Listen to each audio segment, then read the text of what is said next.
प्रिय विद्यार्थियों, आज हम कंप्लीट इंजीनियरिंग ड्राइंग का पेपर है वो सॉल्व करेंगे। एक ड्राइंग शीट के ऊपर आपको कैसे करना है वो सारे क्वेश्चन हम स्टेप बाय स्टेप करेंगे।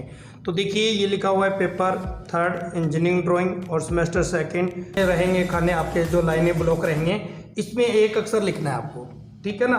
हाइट हमने कितनी ली थी, ये यहाँ से 56 mm। तो पहले आप तो देखिए, ये आपका जो वी ब्लॉक है ये हमने रेडी कर दिया है।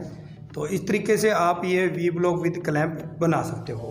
नेक्स्ट क्वेश्चन है स्ट्रेट पेन हैमर, तो जो कि हम यहाँ बनाएंगे, जो कि काफ़ी इजी है। इसके लिए आपको क्या काम करना है, नंबर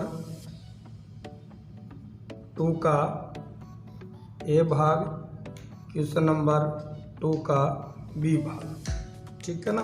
तो इनके नीचे नाम लिख देते हैं, जो कि काफ़ी कंपलसरी है। देखिए, बिल्कुल रेडी हो चुका है। उसके बाद में हम बनाएंगे हैंड हेक्सा, ठीक है ना। हैंड हेक्सा के लिए क्या करना है, हमें यहाँ बना देते हैं हैंड हेक्सा। हैंड हेक्सा के लिए आपको क्या करना है, सीधी एक लाइन ड्रा करनी है। तो ये जो बनाने के लिए प्रिय विद्यार्थियों आपको क्या काम करना है, ये एक देखिए यहाँ पे एस लिखा हुआ है, तो क्या है, साइड है, और ई का मतलब क्या है, ये एलिवेट है ना।